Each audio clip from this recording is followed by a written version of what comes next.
From TMP to TTNG, for sure the cure and those tired meme jeans. Helican Sella and the promise ring. Sunny day, real estate and rights this spring. Prince Twinkle Daddies help keep the dream alive. I constantly thank God for Algernon and Remo Christie Front Drive. Mineral, snowing, high tide hotelier and more. Rio Limo only consists of the DC emotive hardcore. But you gotta admit, Kyle and Ellie really on that emo bullshit. You gotta admit that Kyle and Ellie really on that emo bullshit. Have you heard the tired and disavowed lonely word? Have you heard the disavowed and lonely word? Have you heard the lonely disavowed word? Have you heard the tired and lonely disavowed word? This is episode 54 of the E-Word podcast. Our summer break is done. This is Kyle, recording here in Madison, Wisconsin. I'm joined by Ellie. Ellie, it's great to hear you. You're in, is it north of Austin, Texas at this point? No, I am at like the very like tippy top of Austin. Like Yeah. It's definitely still Austin. Okay. And I used to live like on the very like southernmost tip of Austin, like right before it starts to turn into like random small towns. I gotta say, yeah, it feels good to be back in the saddle again. Feels good to hear your voice, Kyle. I missed you. It's really good to hear your voice, Hinder, lips of an angel. Yeah, so we took the summer off basically in solidarity of protests, and we promised when we'd be back, we'd have the conversation focused around how does DIY move forward now that we've witnessed all this racial injustice and now that we're all like awakened to it. So that's what this episode is. We should say that the next episode will be kind of a catch up and like back to normal what the E-Word was doing. We have a great guest for this one. We have Gregory, who operates Solidarity Club Records. Gregory, how are you doing? I'm doing well. Thank you all for having me. Been a big fan of this podcast for a while and was really honored that you all reached out to me. So thank you again. Yeah, of course. You were like top of the list in my mind. Oh, thank you. Because our episodes historically run so fucking long, Gregory, would you like to tell us about the record label, make some plugs, etc.? I know that y'all put out that Morning Light tape, which has been a really hot one right now, right? Yeah, honestly, Miles, who is Morning Light, really lit a fire under me again. Because I'll be honest, I was really, I was almost about to stop this.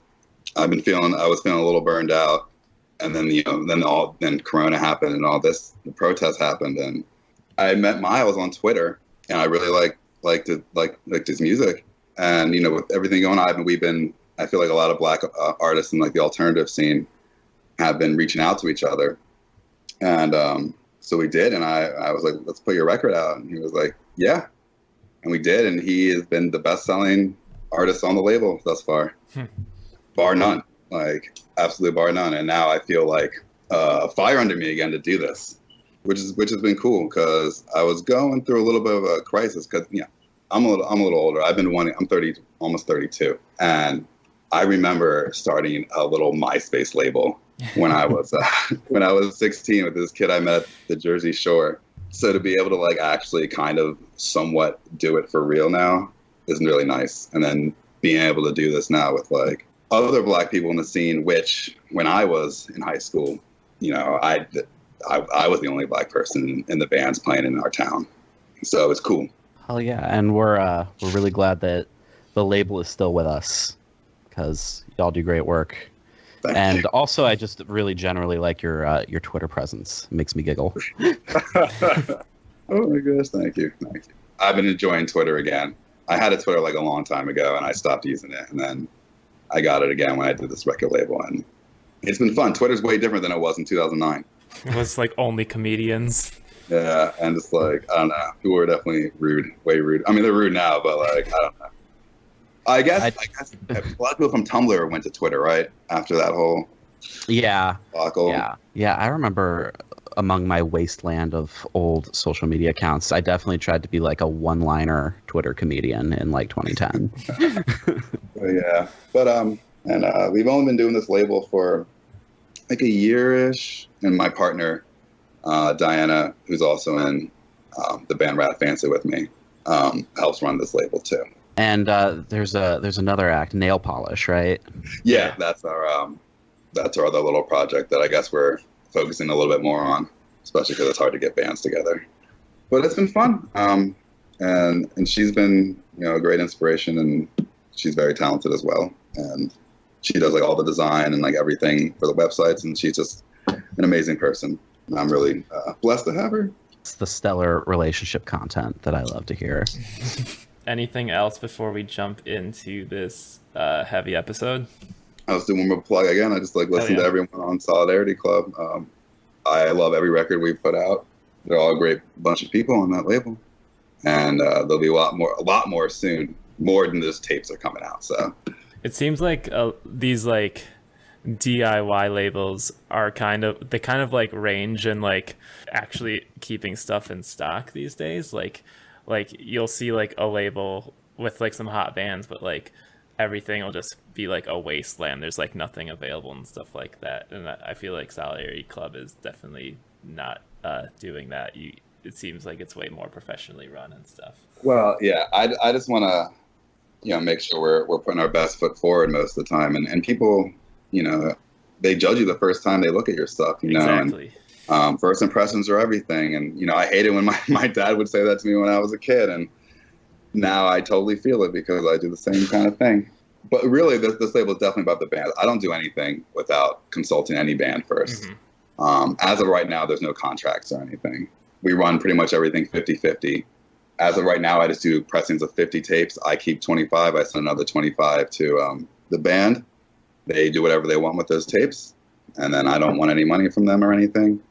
I've only done one artist digitally, and that was just because they didn't really want to bother with it at all. They're a professor in France, so I don't think they really care about that. With the digital thing, I don't know. It's so easy to put your stuff up on Spotify yourself, and I don't think that a label needs to take any bit of money of that. Right. You don't need the fucking dime that you would have gotten from Spotify. Yeah, Spotify. I mean, unless they somehow get like 32 million plays, but the chances of that happen, it's their money. They should have it. So solidarityclubrecords.com. That's where everything's at. Well, all right. The topic, as we promised, how does DIY move forward? DIY has always aligned itself to be this welcoming, inclusive, and non-conforming sort of utopia that nothing else besides it exists in. But do you think that the DIY scene that we are a part of today has been anti-racist, kind of leading up to what's happening this summer? Before all this started happening? Yeah. Whew, that's a question. I think white supremacy is so entrenched in our culture that people are racist without even realizing they're being racist, and excluding people without realizing it, which is a horrible thing. I think, so for instance, I'll just go over some stuff that's happened, some experience that I've had in my younger years playing in a band, and then maybe transfer that to how things are experienced now that I'm older. I used to play in a pop punk band in late 2009, 10. So it was kind of like an easy core band. Me and the other guitarists were black. And here, this might answer your question, was rare in that scene, which at the time, I guess, when I was 16, I guess I acted like it didn't bother me, but it started to bother me when we were getting called the N-word on stage. But I had some defenders with that. But I think there's some people who are trying actively to be anti-racist, and there's other people who just like music and just want to play and are bros and don't care. Definitely back then, it was more bros. Now I do feel like the conversation is happening, and I am seeing more different kinds of people in this alternative scene being repped more. And that was the issue. They've always been there. Even if we didn't see them, we've always been there. The issue is visibility. Yeah. Yeah. And I guess, the social media has definitely given us the ability to like push it harder, as opposed to when I was playing in those bands and, we had MySpace. And I felt like I was rambling. I don't know if that answered your question. I think the onstage anecdote, which was horrible, kind of said it all. Even like me coming at it from like a fairly privileged white perspective. I in the Las Vegas hardcore scene and the broader DIY scene, there was a lot of racial diversity, and I think instead of strengthening solidarity, it gave a lot of people the feeling like they had license to play around with shit they shouldn't play around with, like white kids yelling the N-word at shows and then not getting their ass beat. Yeah, I'd say that my experience, I was obviously like not as up close and personal with it, but like if I was noticing this shit, of course that it was really prevalent. That's interesting.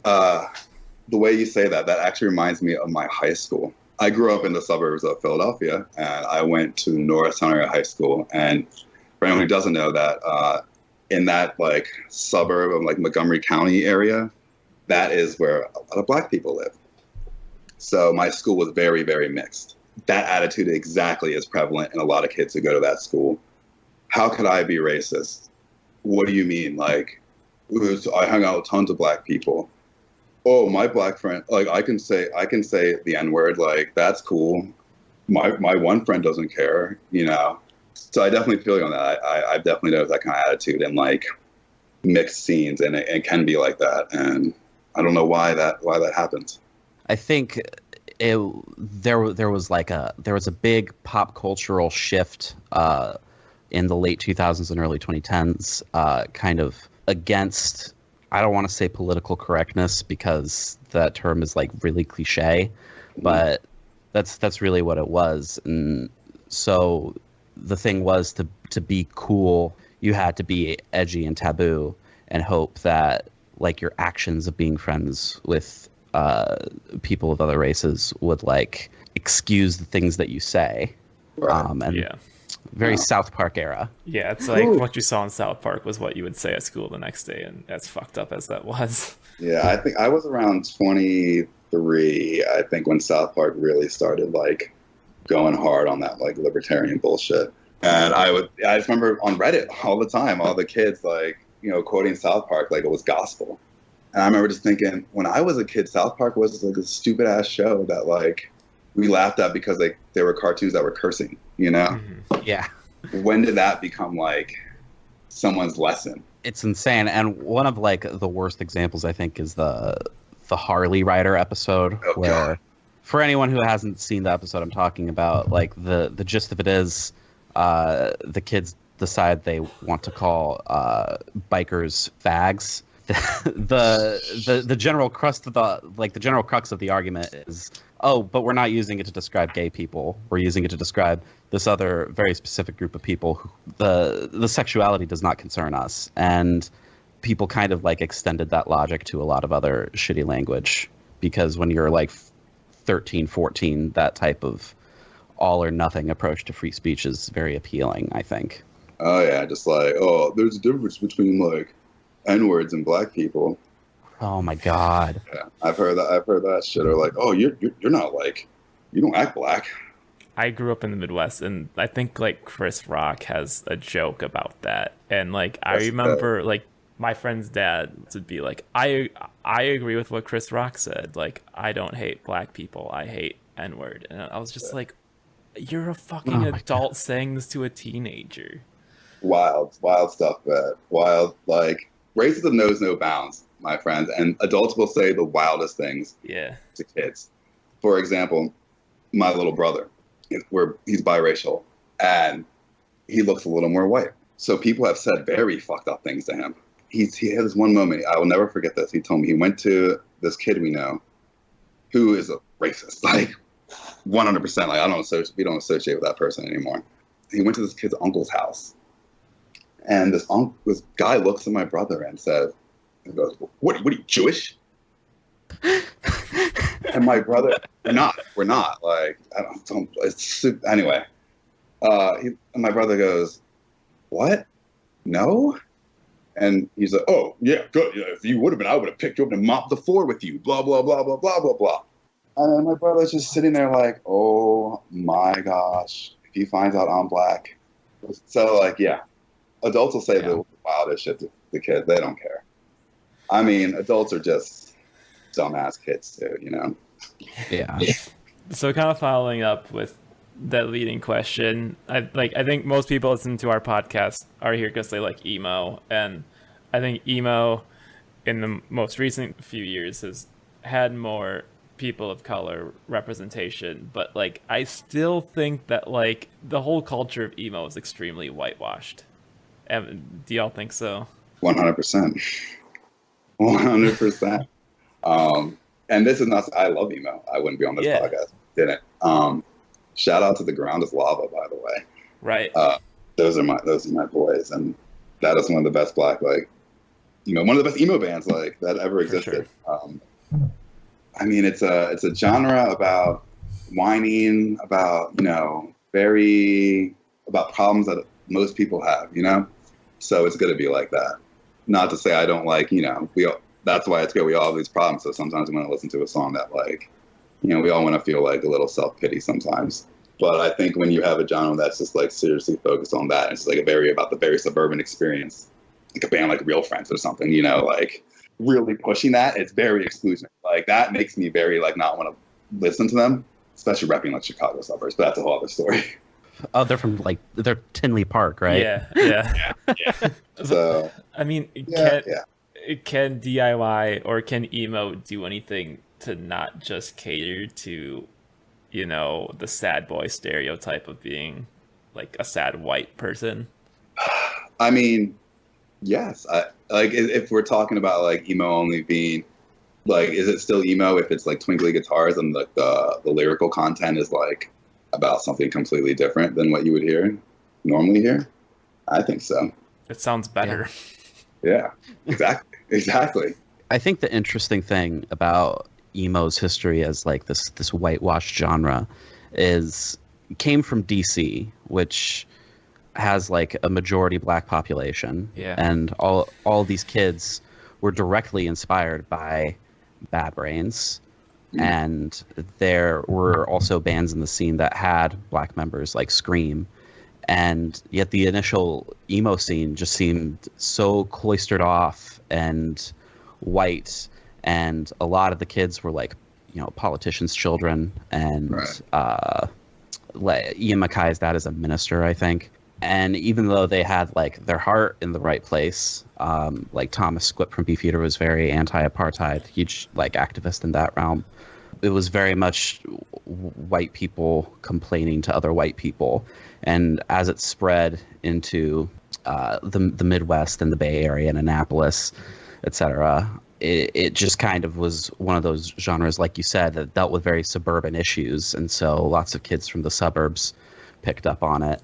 And I think the recent turn towards more positive representation has a lot to do with the democratization of the internet, and it's a lot easier for marginalized people who in previous generations wouldn't have had access to the internet to have access to the internet and make their voice heard and discover other things that they may not have been exposed to before. So roundabout, this just comes down to the more people being on the internet and being in the scene is good. And the more that happens, I think there is going to be more of a trend towards DIY being representative of non-specifically white interests. But there's definitely more that we could do in making that implicit, slow-burning change more explicit and revolutionary. Oh, exactly. I mean, at the end of the day, like, the music industry is all about money still, and they're going to put out what they think is going to sell. So, yeah. We can do this ourselves, and that's DIY, right? Doing it ourselves. But you can make people notice. Look at Bartiz. Yeah. Like, he's out there doing the damn thing and like making noise, like doing all this shit, and if we can all like support each other and we have the internet. Like you can do numbers on the internet, and yeah, exactly. And maybe hopefully in 10 more years, it's going to be even different, because let me tell you right now, it looks way different now than it did in 2010. And I am like, very happy about it. It's still not the best, but, and it also depends where you live, honestly. Yeah, that's a big part of it too. Like I said, the suburb I grew up in, Norristown, was not like a completely white suburb. So that's why my band had more people of color in it, and fans of it too. But then, like, we would go out in other places in Pennsylvania and play, and it's just like only white people. So I think just where you live can determine how your scene is going to fester and everything like that. And I'm in LA right now, so of course, like, there's like everybody. But like, the Midwest scares me. I've never toured the Midwest, and I'm not trying to say, I'm not out here being like everyone from the Midwest is racist, blah blah blah blah blah. But like the chance, I don't know, the chance of something happening. Like a Soul Glow situation. Like, I smoke a shitload of weed. I'm 100% going to have weed on me. And like we almost got arrested in Austin. Not Austin. We were in El Paso. We were on the way to Austin. Oh, okay. Well, I mean, the police in Austin have very, very deep problems. But El Paso's like a whole fucking different world. Like, if you're from El Paso and you have any alternative interests, or you are anything other than the default, you would leave El Paso. Ooh. We stopped after that whole situation. They let us go. I don't know how they did it, y'all, but we got out of there somehow. And I remember stopping at some like very weird like chain mall-ish type place for like some weird Tex-Mex that wasn't very good. Austin's awesome. I love Austin. That place is great. I watched a video on Mike Seatone from Dead End Hip Hop. He has his own channel, and he was telling this story because he was in bands that was just like made up of all black members, and they were running out of gas in like Alabama, and literally filled up and like darted out of the gas station because people were charging them. Oh my gosh! Shit. Yeah, it's crazy how like these stereotypes of like the racist South are like literally like threaten people's lives. The sundown towns, y'all. Like, I mean, on our last Rat Fancy tour, I remember being in Milledgeville, Georgia, and we were just, we had some buddies who lived there. The people who run Happy Birthday to Me Records, who Rat Fancy is on. And we were in this, like, I guess, thrift store type place. As soon as you walk in, they had like a bunch of Trump stuff for sale, and like Confederate flags, and like a bunch of old Republican like pins from like old elections. And the owner just looked at me like, get the fuck out. I bought what did I buy? I bought like $1 pair of glasses. I just looked that man right in the eye and would not like stop. And was just like, yes, sir. How are you? Fuck that dude. Fuck that dude. Yeah, I felt I don't know. I guess I was a little tipsy and I felt I was feeling a little brave, but that shit is sketch. I couldn't imagine like, oh God, like being in a band in like the 60s. Right. Tour and like sleeping in like mortuaries and shit because like you can't get a hotel room because I don't know where we're going. But yeah, back to my thought. I was where you're from, I think really can determine a lot of what you're exposed to and who you're exposed to. Yeah.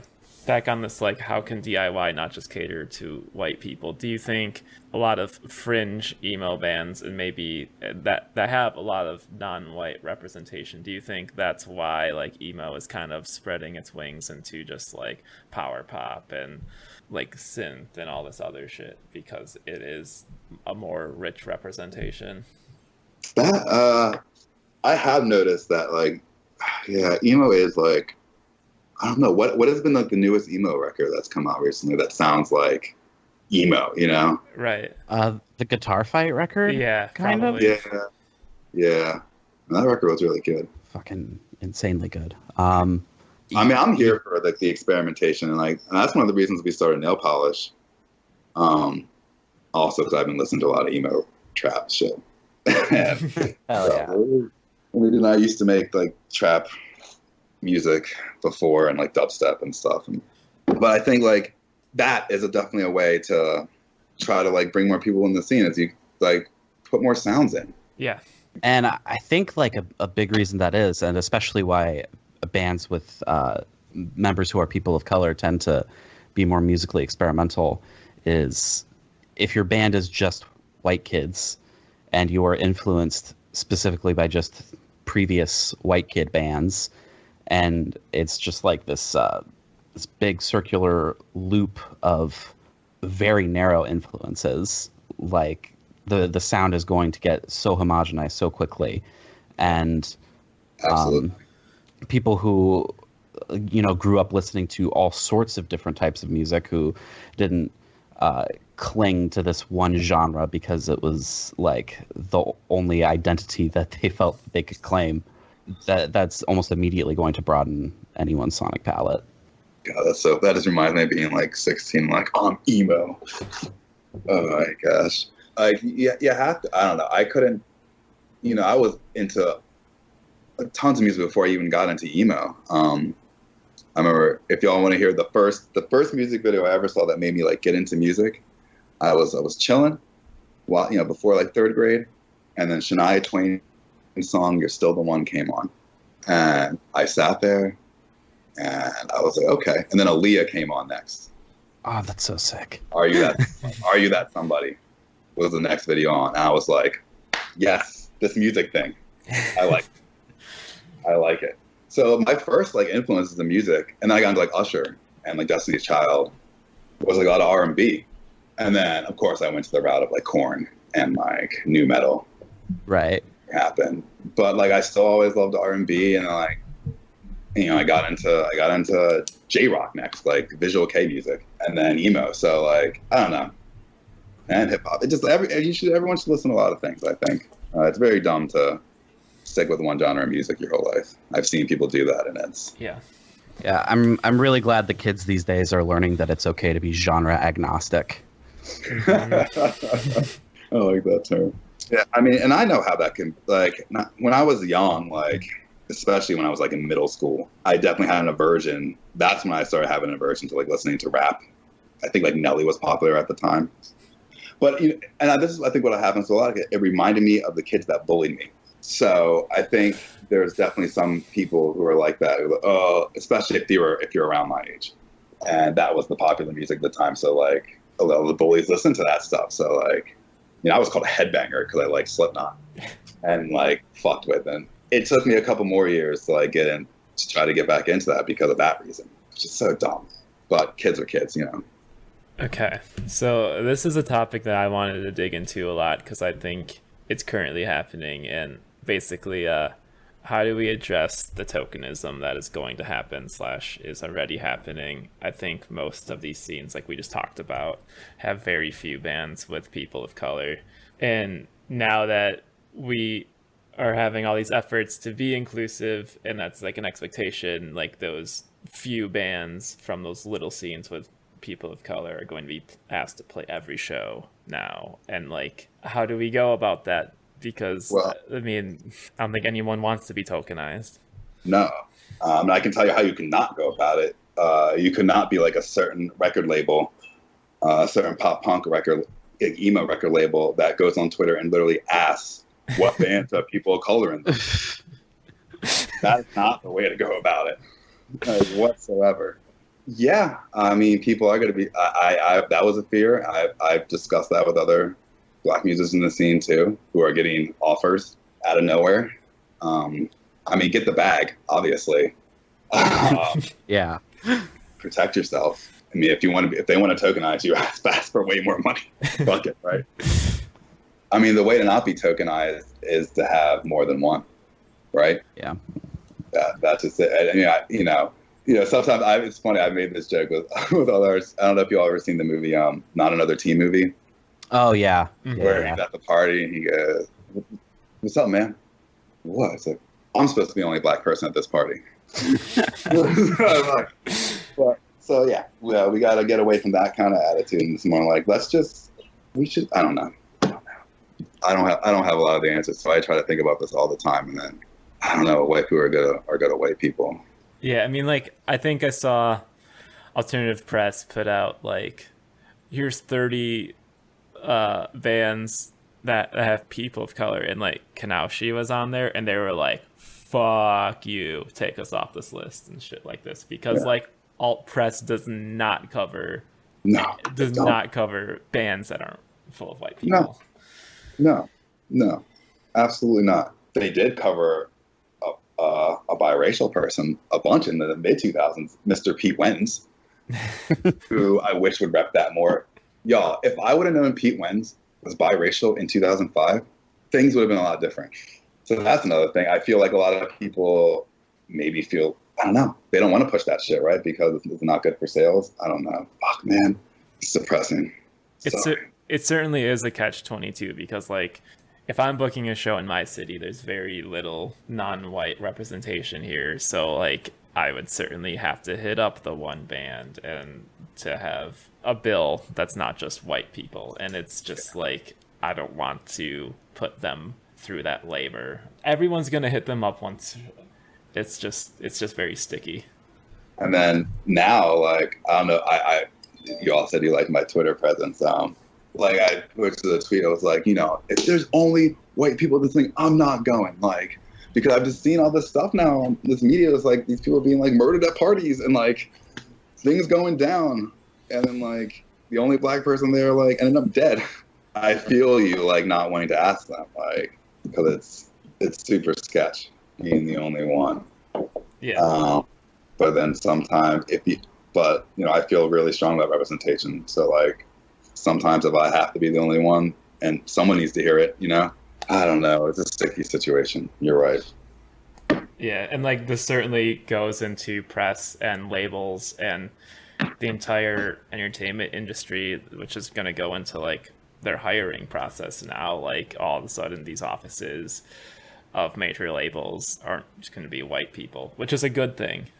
Yeah, one of the things I see a lot on Twitter and Facebook is just these kids who are like, give me a list of, like that record label that you mentioned that we shall not speak its name.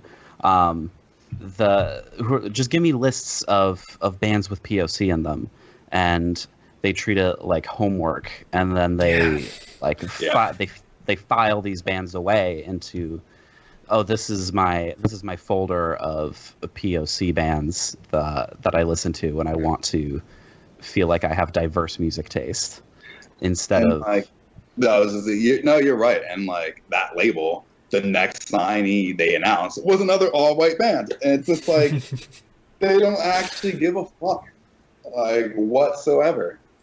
And that was just like that really made me so mad. Yeah. Anyway, sorry, go on about what you were saying. Or was that kids who treat it like homework and mentally file this thing in this folder? But what they're doing is it's inadvertent, but what they're doing is they're seeing it as like a completely different scene that is like complementary or like optional reading material for the class. And that doesn't actually help with making the scene itself more diverse. All it accomplishes is putting all these vibrant, interesting bands that would add a lot to any bill are all going to be like playing with each other and associated with each other, like based on nothing more than skin color. It's just the othering again, you know. Yeah. How it always goes, like, oh, they're the black bands. No, it's the female fronted band. Yeah. Like, oh man, like what the fuck? Like, but I remember we did when we were at South by, we were walking down the street and this woman tried to stop us, Diana and I, trying to promote this like all woman rock show. And it was like that kind of energy, you know? And then we were just like, oh no thanks. And she, I shit you not, y'all, was like, what, you don't want to support chick rock? Oh my god. Oh my god. Diana told her, shut the fuck up. That was pretty funny. And like, I just couldn't believe that. I was like, how could, like, it's like, I swear to God, if someone stopped me, it's like, oh, you want to support like these black bands? I was like, what is this? Like, with the othering, I don't know. Just like, why can't we just be fans? Now that we're all cringing inside. Like, the argument I keep seeing specifically on like our emo is like, I don't listen to bands based on their identity or their race. I listen to them based on their good. I shouldn't, or based on them because they're good. I shouldn't have to take that extra step to like qualify them. And that's such a stupid argument. It's just ignorant. I don't listen to them for the rate, but I guarantee you they only listen to all white bands. Yeah. Like, guaranteed. Yeah. This is like the typical Reddit chud response. Yeah. And it's very similar in argument, or like in logical construction, to the just separate the art from the artist argument. Yeah, absolutely. As if, like, that's the same identity. person. Yeah, the identity and the viewpoints are not like inextricable from what the music is trying to convey. You know, I think that there are like nuanced arguments to be made, like in favor of separating the art from the artist. I think there's a lot of like gray area in that realm, but when people take like this colorblind approach to identity in what they consume, they're not realizing it, but it's an intentional like closing off of things that could influence them. Exactly. Well, yeah, it's just awesome. You know, it goes back to like when I was younger, people saying like rap is crap. That aversion to like, even just to say like, oh, it doesn't matter about their race, it's about how good they are. It's just like being like told like they know, you know, it's just like their defense mechanism. A lot of white people hate rap, you know, because they're racist. Like I remember when I was in I was in 11th grade when I went to this kid's house.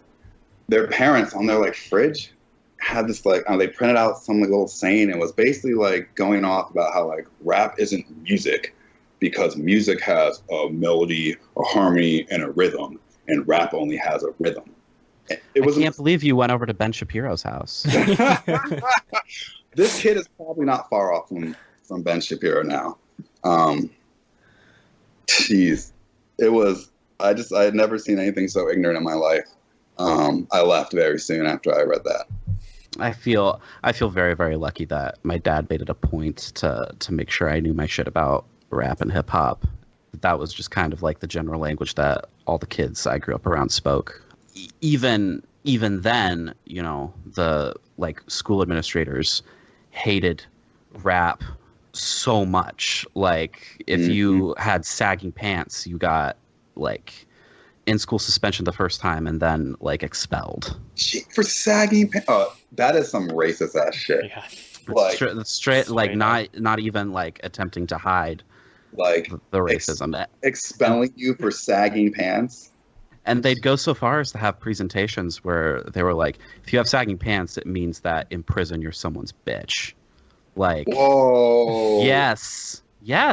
Whoa. See, yeah, like I told you, my school district was very mixed. So like, I've heard about this kind of like crazy shit in like white schools. That is some like shit. Wow. And that's the fucked up thing, because my school was extremely mixed. Like, and they're still doing that shit. Yes, it was majority Black and Latino, and there was a very large Asian population too. And it was just like stereotype city. Like, I think in reaction to that. I wish y'all could see my face. My mouth is just like gasping open right now. Yeah. Like, I can't believe that. Holy shit. Getting back into it, I guess outside of DIY, a lot of communities are, you know, organizing faster than ever to combat like the racial injustice that's happening. And I guess, does DIY need some sort of leadership or a handful of people to look up to? Do you think that's going to help progress in any way? I don't know. I don't really have any like heroes or idols. I think people are just kind of can all be flawed, and but I recognize the importance of like a figurehead for a lot of people to rally behind. Honestly, what can DIY do? I don't know if they can do too much.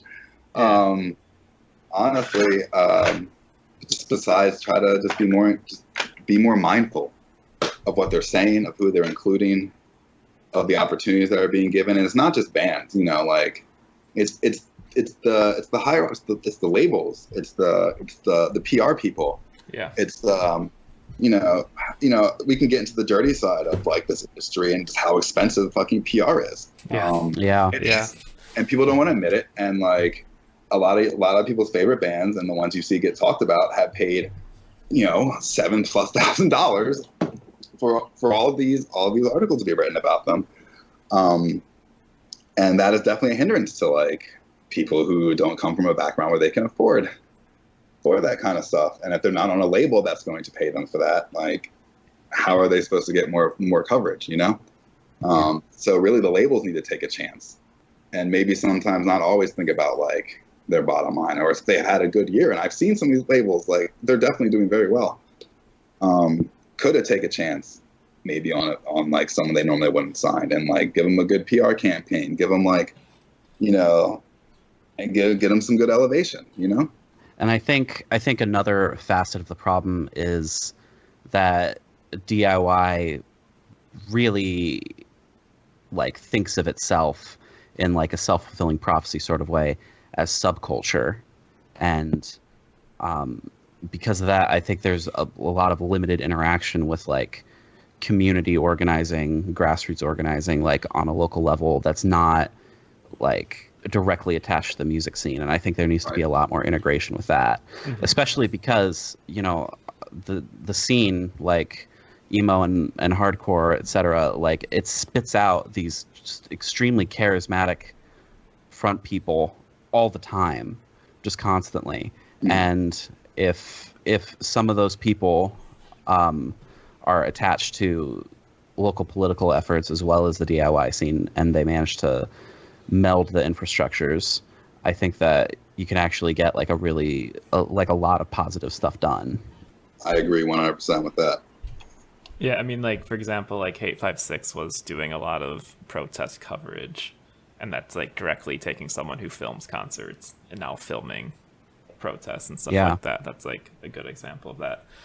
But yeah, like I kind of formed this question around like, yeah, there are like, it's weird because like the leadership is kind of like these labels and stuff, and like, yeah, labels should be taking chances on non-white artists and stuff like that. I think that's like the most proof that like things could progress. And it's also black people and other people of color starting labels, owning labels. Yeah.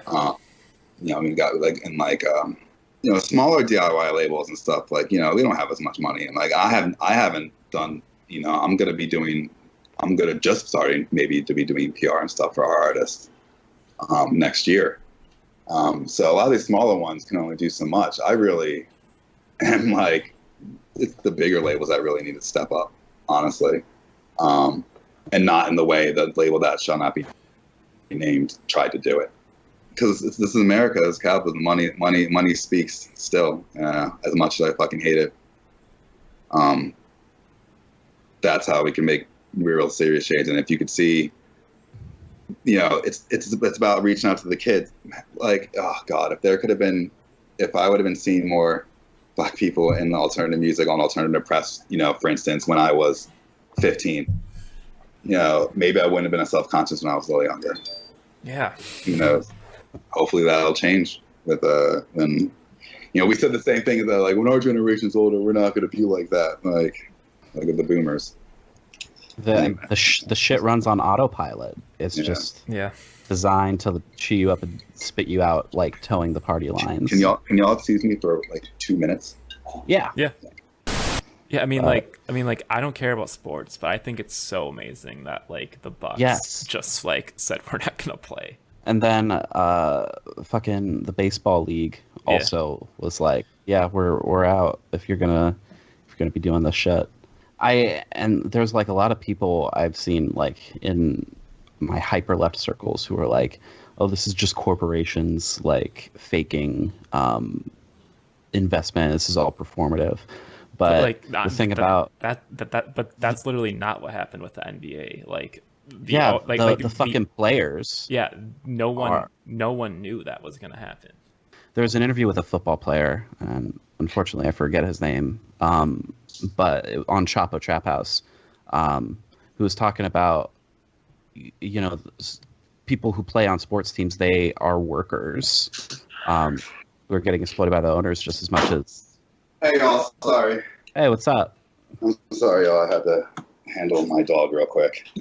Oh, you're good. We were talking about how fucking cool it is that the NBA and the baseball league are like striking in solidarity. Tell me about it. Yeah. I was actually like ranting this morning to Diane. I was like, this is some shit. Like,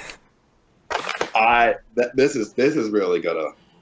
I really think hopefully this will make more people listen, because I never thought I'd see the day.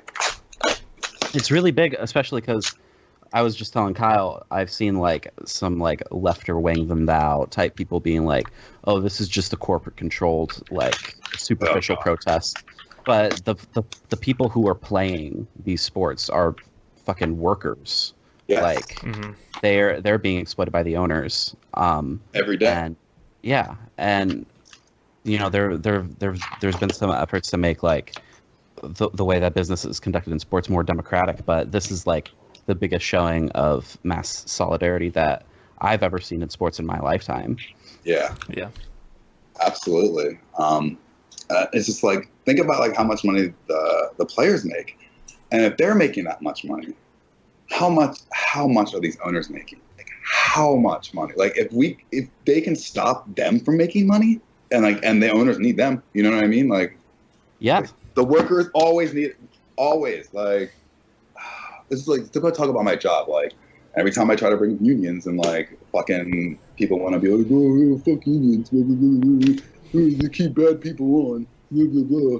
And it's just like, oh my gosh, like every hotel that's a union that I've seen, it's just like way better. Like, the employees are happier. Like, you're not stuck doing a bunch of more bullshit. Like, your management can't just do whatever the hell they want to you. Like me working 7 days in a row because it's split between two. Oh my gosh. Anyway, yeah, I'm going off. I'm sorry. Oh, it's all good. It's the real shit.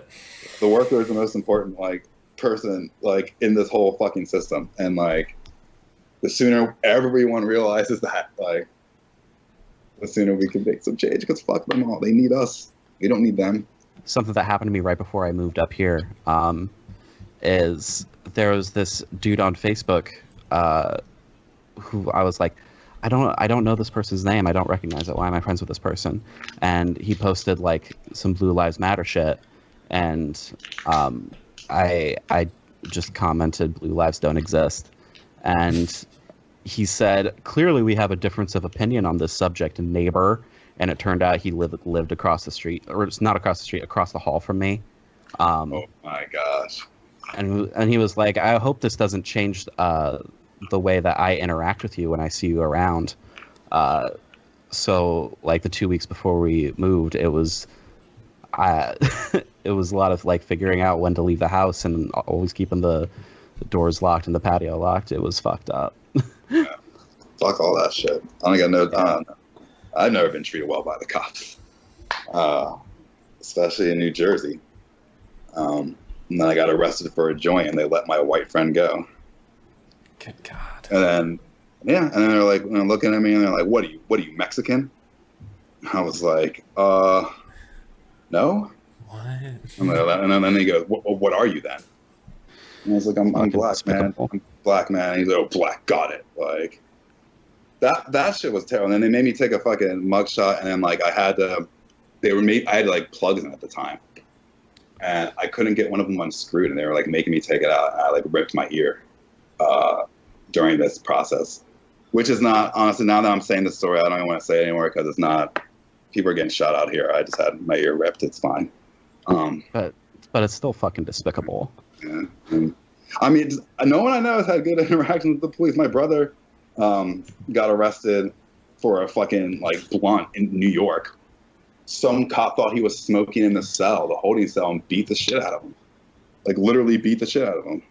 We had to go pick it up. It's terrible, man. Like fuck. If I have any like message I could say from this shit, it's like fuck the police. They're not here to help you. Yeah. They will never be here to help you. They only cause like trouble. They're not your fucking friends. There's like this like pernicious streak of frat boy who is increasingly becoming less common in emo, but is still like definitely a presence, and just so fucking sick of hearing the "it's a couple bad apples" rhetoric. At this point, how could you say that? Like, are they not paying attention to what's happening around them? Like, if it was just a couple bad apples, why are we seeing like police in like militarized gear giving the okay to like right-wing armed militias to like shoot people? What the fuck? Like, and what's so sad about this whole thing? Not sad, but like I remember, like right after Trump got elected, I was in Idlewild with my friend, and we were on acid, and we were talking about this whole thing, and he said to me, Greg, man, I'm really like afraid. Like, I really feel like in a couple years we're gonna be seeing people walking down the street with guns. Here we are. Fuck. I can't. I thought at the time, I was he's being like hyperbolic like this. I feel like, but here we are. And in me, I've always been anti-gun my whole life. I have started thinking about getting a gun. They're out there and they've been preparing. Yeah, and they have been. Right. But I don't want to get on here and be like, everyone strap. But I don't know, if you're a person calling them, you should strap up. Obviously, like, I'm not comparing my experience to experience of a person of color, because this is much less severe than a lot of shit that happened in the immediate aftermath of Trump's election. But I do remember, like, the day after it happened, I was getting gas near my school, and at the time, I was like semi-involved with like a Jewish fraternity because I was just spiraling and like looking for like some group to latch onto, and I've DJed they give you Christmas brats. yeah, they give you like a pin that has the Greek letters on it, and you got to wear it everywhere you go. And this dude with the Trump sticker on his truck, who saw me while I was getting gas, saw the pin, must have recognized that it was the Jewish fraternity, was like fucking kike and just shoved me up against the gas pumps. Jeez. The day after. Wow. I mean, it's just what happens anytime there's conflict like this, and the right-wing militias come out and they immediately embolden other fucking crazy-ass right-wingers. And a lot of times they're, teenage white boys with lots of unaddressed mental health problems who get dragged into this, like, because they have low self-esteem and they just want to find somewhere to belong, and they get fucking intoxicated with this rhetoric. They are told that they're actually the victim, and look at all this white privilege, talk. Do you feel privileged? They fall for it, and then you get this fucking motherfucker in Kenosha and fucking Dylan Roof. It's endemic. It's a huge fucking problem, like specifically in the teenager set, and I wish that there was more happening in schools to prevent that sort of radicalization. Yeah. People who don't really have much going for them can tend to gravitate towards that kind of shit. It's cult-like. Yeah. It makes you feel good and makes you feel fucking miserable just so they can like build you up and automatically they're your savior again. And it's like just getting called any kind of racial stuff. This is always a terrible feeling. Like we played my old like that pop punk band. It was called Bravura. If anyone's interested, it's on YouTube somewhere. We played this New Year's Eve show, like house show, that our friend like, I'm booking you guys for this. Okay, cool. After we played, the owner of the house was up to us, and I was like, "What did you get?" And I'm gonna say the words. I'm not gonna censor myself because I want people to know like what we were called by this boy. He asked, "Why did you invite this faggot emo nigger band over to our house?" That was the sketchiest show I've ever played in my life, y'all. And I don't know if any other black band, maybe they can hit me up with some of their experiences. I would like to have played like a show where everyone, like, people are racist, and it's like super weird, and like you can't wait to leave. And it's cool though. We got those people evicted. So. Oh shit! Yeah. Word. My brother got his car stuck in their yard. Like he parked in their yard.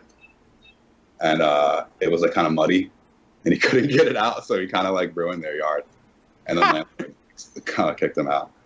So yeah, fuck him. This is kind of like a heady question, but like I don't understand how we got to a point where like people weren't afraid to be racist. Right? Like I don't understand how someone could have such like hateful beliefs and think that there are no consequences for it too. I mean, I think we all know instinctively that people have always felt this way. Yeah. Like, just the mask is coming off. I think what happened 100%, and it just like there was like a trickle down effect, was fucking Fox News during the Obama administration. Yeah. And all their race baiting. Yes. Yeah. That really, that and Facebook. Yeah, and they gave themselves these vague outs of plausible deniability for their dog whistles, and the dog whistles are getting louder, and now the dogs are fucking deaf. It's mask off. Yeah. And it's also like a refusal to call out family members. People who be like, oh my, like so and so, like they lost one, but like that's still my mom, dad, uncle, so and so. I'm like, man, I thought racism should be a deal breaker to a lot of people. Yeah. A lot of these beliefs are happening because the people they surround themselves with don't call them out for it. I think a lot of us, especially like a lot of us who are leftists, and we're lucky enough to be in like groups who we will get called out if we say something stupid or like shitty or maybe aren't thinking correctly. But a lot of them just feel emboldened because like just like fuck yeah, you're right, man. Like it is them. And like the mask, the mask comes off, and like I was friends with lots of people growing up, and then like we've gotten older, and like they're saying these wild things like fuck affirmative action, and like, and it's like, were these people ever your friend? Mm-hmm. I don't know. It's weird. Do either of y'all have family that you don't talk to anymore because of this shit? If you don't want to answer, that's okay. During the Mike Brown thing, I had a cousin who was saying some really ignorant things. He was biracial, and I just stopped talking to them for a while. They have since changed their mind about what they were saying and are fully in support now of fuck the police. I'm not friends with a lot of my cousins on the internet, and like I know for a fact they're like back to badge motherfuckers, so I'm glad I'm not able to see what they're saying now. But I like really don't want to ever go back to like a family gathering with them because I know this conversation would somehow come up. That it's best not to be there, especially you're going to be surrounded. You got to stay safe. So this was really a great primer for the next topic, because I like talking about how I want to say 97% of DIY is probably anti-cop. There might be 3% that are like have cop fathers or something like that. But should DIY learn and take the next step to be like more anti-authoritarian, maybe anarchist, maybe Marxist, all this other stuff, that like, do you think that's the next best step for DIY? Why not? Yeah. Obviously, like, this shit's not working. I mean, you should always question every time I say this phrase, I always just feel like an angsty little like kid, but you should always question authority. I just think back to that Degrassi episode where Alex is running and she writes "authority sucks" like on the wall. Oh my gosh. But I mean, like, you have to, and even like, I mean, I guess they're like baby trying to do it now, right? Like, oh, the hierarchy, right? Which I still don't really know what that whole thing was about. It was about boredom. Yeah. I'm too old for that. So I don't know what the fuck was going on. I think this question stems from like Twitter's DIY Twitter is basically turned into Mad Libs, where people say socialism, society, anti-capitalism. Yeah. And like, Twitter is not the way to learn this shit. No way. But that's where the kids are learning it. What did For Your Health tweet? This world will be a much better place when kids with the Prince Daddy rocket in their bios learn what capitalism means. Oh my gosh. Yeah, it's like it's these kids who think that they are socialists because what they grew up with was that anything left of fucking Bill Clinton is socialism, and so they're now seeing like all this like genuinely left of center rhetoric about workers' rights and the abolition of police and universal health care, and they're like, well, I'm for these things because they seem like fucking common sense, but they still are weighed down by the default liberal mindset. It's a lack of class consciousness is what it is. Yeah. That's the key to pushing them over into the other side, because I can tweet read Lenin libs all fucking day, and sometimes I do, but it's not going to get through until they have like an experience that makes the horrors of capitalism close to home, and that's a lot harder in a scene whose class dynamics are almost overwhelmingly very comfortable. I mean, we could be real. It's really hard to like feel that way when you're living at like your parents' house rent free and having all your bills taken care of. Yeah, exactly. Yeah, it changes when you're like homeless. Yeah. You know, you get a real clear perspective when you know, for example, when you're working at a hospital. Like I didn't have no health insurance, and then you get injured, and then what? You're in medical debt now because you work at a hospital and have no health insurance. Yeah. And then the fucking flip side of it is again, the same kids who live in very comfortable lives and like they're empathetic towards quote unquote the struggle, but they have no frame of reference for it. Right. They pick up on the leftist rhetoric, and then they do shit like, Gulch, you're capitalist because you put out multiple colored pressings. God. That was the most ridiculous thing I think I've ever seen. One of the most ridiculous things I've ever seen on Twitter. I'm glad I missed this. We're in a fucking capitalist system. How else are you supposed to survive unless you participate in it? I mean, what, we're like calling bands out for putting records out? Is that what we're really doing? Like, and like putting merch out? Like, I don't understand. That was just super weird. That person had like, they were projecting some weird like streetwear hate type thing on them. That was super yeah weird. Yeah, their issue was with something. I don't know what that was. Like that kind of stuff like actually fascinates me, because like when I saw that, I was like, all right, do people who wear like kind of like streetwear kids, do they make fun of this kid or something? Does he hate that? And then he sees like a band do it, and it's like, no, this is my world. Like, what are you doing? Like, you can't be doing that. I don't know. As if hardcore hasn't had like a strong relationship with streetwear since the fucking late 80s. Exactly, right? Like, Jesus. But, anyway. Okay, so like DIY is like trying to act like they're more radical than they are, but really they're just like a tiny bit. Yeah, they're fucking cosplaying. Yeah, when like really DIY is just like a tiny bit more, like 2% more radical than like the actual music industry is. And like I think that's just kind of really ironic. Well, yeah, like you said, a lot of people just like it's like they're tweeting Mad Libs, and I joke about this a lot. It's like, you know, all these kids, they'll be 40 at one point and like just living at their house, their family, and they're gonna forget about all this like, you know, this stuff when they have their comfortable job and like. And you can see that they're not about it. Like whenever I say something critical of Biden, the kid with the BLM ACAB Twitter bio immediately comes in with the fucking, well, he's not as bad as he could be, you know. Like you gotta go with the lesser evil harm reduction option.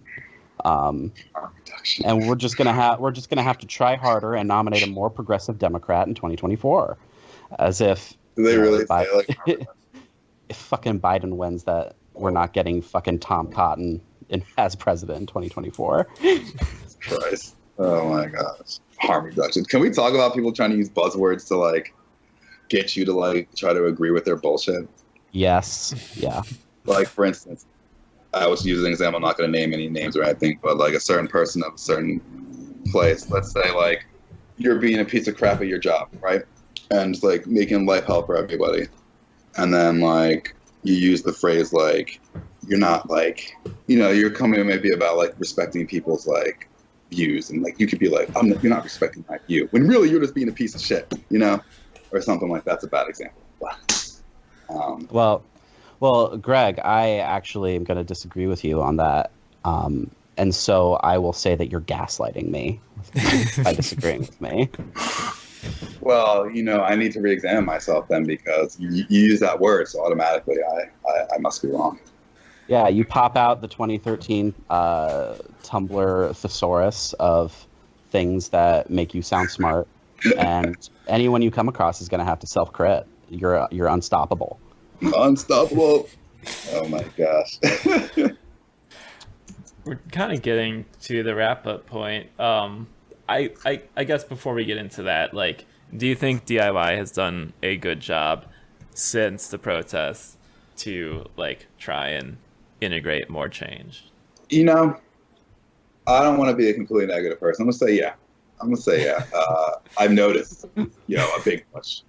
Like we talked about earlier, is that's just tokenism? Are people going to forget about this next, or when Corona's over, are people going to forget about this shit? Are we going to be pushed again? Like we're gonna have to find out. But I do appreciate the visibility of it, just like, and like people just really talking about it. It's been really cool.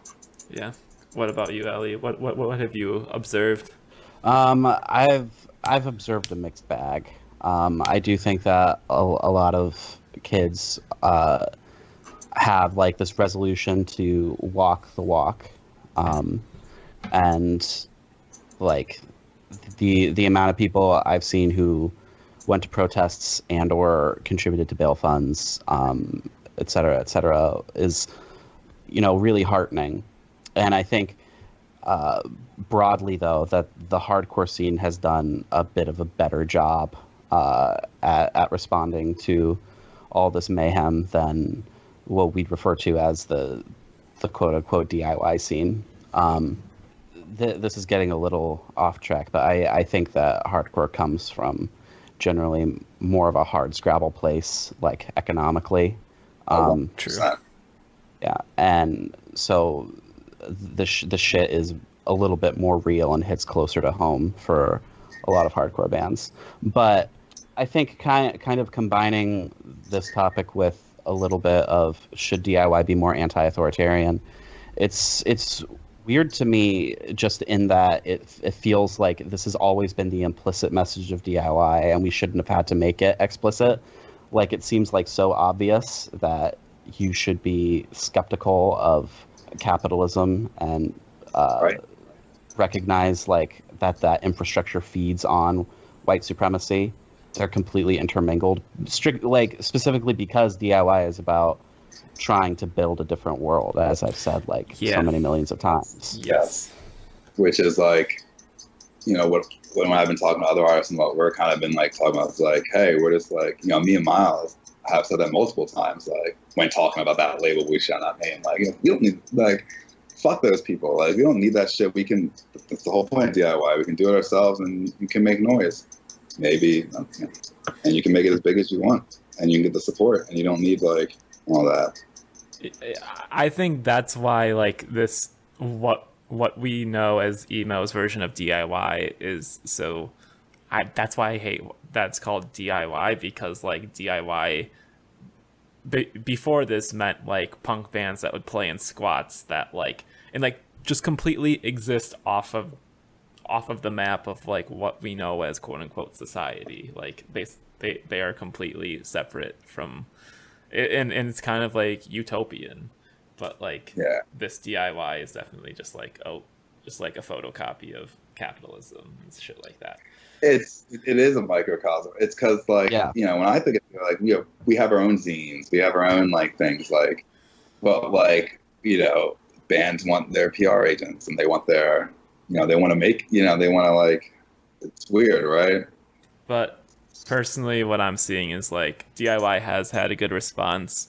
It just worries me that like bands are just saying all the right things because they're expected to right now, and my final topic here is how do we make this change like sustain and make sure that we don't regress back to the laziness that we accepted before it.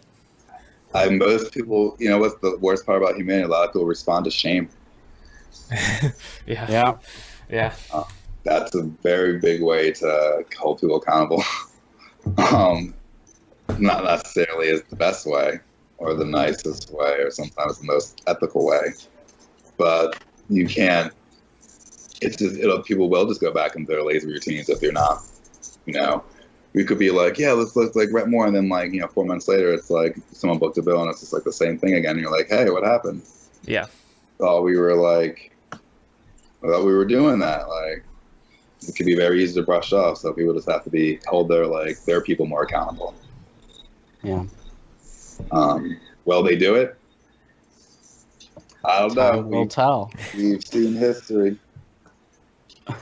Find out next time on Dragon Ball Z. Exactly. Oh my god. Dragon Ball E. Have y'all ever seen like the original dub of Dragon Ball Z? No. So I saw the other day, like apparently in like '93, like some like animation company in the Philippines did like a dub of it, and it is ridiculous. Piccolo has like a very screechy voice, and it's just really bad. I highly recommend it if you have some time. Yeah, I think it would be nice to see so we don't have to hold the industry accountable. Is it'd be nice to see if there were people of color calling the shots. Yeah, that is another thing we would love to see. I would love to see how many booking agents are not white dudes. Very true. It's probably three of the 300 booking agents that there unfortunately only are. But yeah, you're right. That would also help in booking safer places to play. yeah.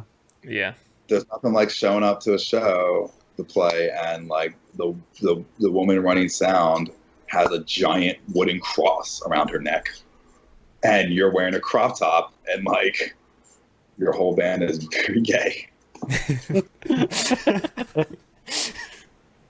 She turned our amp down to 1. Literally turned it down to 1 and said we were Holy too loud. shit. While everyone in the crowd was like, we can't hear you.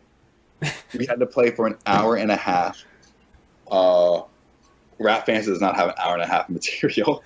So me and the drummer ended up doing some solo stuff. I remember at some point I was literally up there just strumming chords and singing, I'm only up here because I'm contractually obligated to be. It was by far the worst show I've ever experienced and the worst sound person I have ever witnessed in my life. Leonka, it's horrible. I will say her name because that was literally the worst thing I've ever experienced in my life. I also think she was a racist. So, yeah. Greg, yeah. I'm so sorry you've gone through all this stuff. You have shared so many terrible stories. I'm so sorry. I mean, that's just, that's the experience. I think most of my other, people of color who play in bands will have very similar experiences.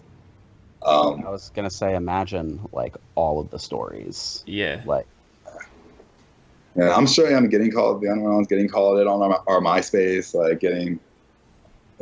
Bianca. It was ridiculous. Yeah, it is. I hate saying it is what it is, but it is what it is. And it's cool. It's not cool. And we will, we're so used to saying it's cool, right? It's terrible. But shout out to all my bandmates over the years who had never put up with that shit. And have stood behind me when that show was happening. They didn't. No, absolutely not. So, not everyone's like that. Mm-hmm. But it's terrible. Literally, I got a show. Our fans are fighting people because they're getting racist. How did that show start? We were playing this show, and I made a joke about New Jersey. All right, sue me. Fuck, I'm from Philly, sue me. I made a joke about Jersey, right? And these kids in the audience just started booing and pointing at their tattoos of Jersey on them. and calling me a fag and nigger, and started like pushing around the people who were there to see us because like they were getting pissed that they were doing this stuff. And then like the videos on YouTube, it's wild. Like you can see it happening like in the crowd. And they eventually got kicked out of the show. I get home and all over our MySpace is just written like, fuck you and your fucking nigger guitarist, blah, blah, blah. You should have came and fought us. Like, you pussy ass faggots, blah, blah, blah, blah, blah. I was like, what the fuck? Like, this is wild. Like, I didn't want to play in a band until I get called a nigger. You know what I mean? Like, absolutely not. Like, I will continue to play in bands because they're gonna see this person on stage. You know. Mm-hmm. I hope they get used to it because shit is gonna change. Hopefully. That shit's fucking despicable. Holy. It is. This is it's the reality of the situation, and it's gonna happen. But we just gotta keep supporting each other. Yeah. And exiling those people away, like straight up violent racism and stuff like that, and like violent homophobia is like not at all acceptable. I don't know if there's retribution for that, especially depending on your age. I don't know why why people have to learn not to be like a piece of shit, you know, when it comes to that kind of stuff. Like, you know, people can learn from making off-color jokes or maybe like not being the most sensitive person, but like racial slurs and stuff like that is like, to me, unacceptable. Yeah. Yeah. And shouldn't have to be taught that. We know that. We are all grown up, like taught that. But maybe we weren't. I don't know. Were we all not? I mean, there's a lot of people who grew up just like hearing that shit bandied about, like it was normal, just like a normal way to talk about people. Also, I just remembered, like, if I can find the video, I'll try and put it in the Google Doc that we're including with this episode. But the video of the white kid who has a black friend and his dad is calling his friend the N-word, and the kid is like, if you call my friend the N-word one more time, I'm gonna knock you the fuck out. Yeah. And dad did it again, and the kid just fucking knocked his lights out with one hit. That was such a good video. Yeah. I loved it so much. I mean, that's the kind of solidarity I'm talking about. Like, when I mean call out your family members, that kid punched his fucking dad. I mean, big ups to that kid, you know? Yeah. You know, that kid took a risk right there. Who knows what happened after that, you know? I think in the video he's wearing like an ankle bracelet. I think he was on house arrest, so I worry what the consequences were. Well, yeah. But yeah, that was a good video though. Like, you know, I'm not saying you need to like punch your family members in the face. You know, assault is illegal and like you can go to jail for that. You don't want to go to jail, believe me. But, you know, you could say, hey, that shit's fucked up. You shouldn't say shit like that. Yeah. It would be nice if, like we were talking about earlier, people were afraid to be racist or at least vocalize their racism. Yeah, right? Like, it's just like, I don't know. I thought people were afraid to say that shit. I guess not. Well, do we have any parting thoughts? If you're a white Zoomer kid and you're into DIY and you have friends who are people of color, talk about DIY with them. Don't like, because I've seen this, like I've seen it like in like my little brother's friends. Like, don't feel like the only thing that you can talk to your friends who are black about is quote unquote black stuff, like hip hop and whatever. Yeah. Like, we need more cross pollination. Hell yeah. And we need people to feel like it's safe if they come to shows and safe if they participate. And I think that's probably the very first and easiest step in trying to make DIY a more equitable place. Yeah. Also, to bounce off that, stop. I would also appreciate when people stop always talking about like that kind of stuff to your black friends. Sometimes I just want to be at the show and like listen to the tunes and like, you know, there's a lot of trauma involved in a lot of shit, and sometimes I don't want to talk about it 24/7. You know. Yeah.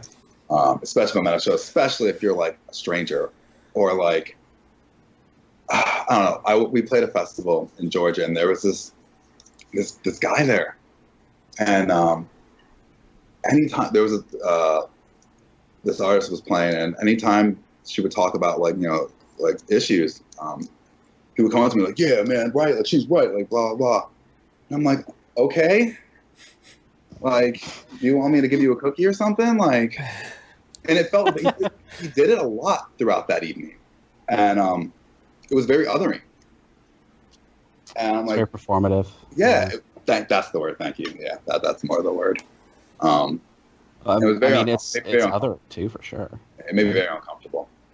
We kind of I don't know. Yeah, maybe. Yeah, just be a little sensitive towards people's feelings and like time and place. And I mean, on that subject, we really appreciate you coming on to have this discussion with us. You know. Oh, absolutely. I'm glad to talk about it.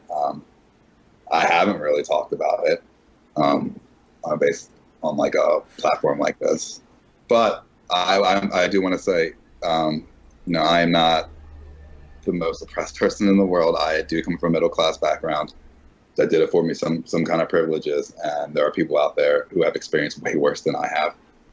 I mean, I just think it's important. Like one of the main reasons I think we wanted to do this episode is I think that right now in the scene there's a lot of white kids telling white kids about racial injustice, and I think it's important to have a perspective of someone who has authentic lived experiences that they can actually convey, and maybe just humanize what's happening a little bit more.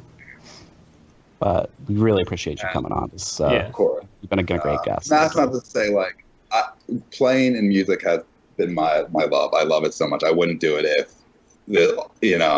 if I was so upset about all this all the time. You know what I mean? I don't want to sound like I'm like, fuck DIY, fuck all these kids. Like, it's not like that. It's been been mostly a positive thing in my life. Racism will happen to you no matter where you go in your life. If you're a person of color, it'll be in the workplace. It could be in school. It could be in your hobbies. So that's all I want to leave that with. Yeah. All right. Well, Greg, thanks so much for coming on. And, I know there's probably a lot of emotional labor that goes into talking about this stuff. So thank you for sharing all that with us. SolidarityClubRecords.com, pick up some stuff, pay it forward. Yeah. Got some stuff coming out. So hell yeah. Keep an eye out. It's going to be a busy end of the year. Tight. And we have a more fun episode, I guess, coming up soon. I mean, maybe it'll be more fun. We'll see. Basically, we got through part one of the shit that's happened since we shut up. Yeah, but again, thank you, Greg, for coming on. Solidarity with everyone who's protesting right now. Solidarity with anyone who's affected by what's going on in Kenosha and elsewhere. And we're going to include a Google Doc of anti-racist resources with this episode. So we're just trying to do our best. Me and Kyle are just fucking two people with a podcast, and what we can do with our perspective and platform isn't much, but hopefully it'll help somebody. Beautiful.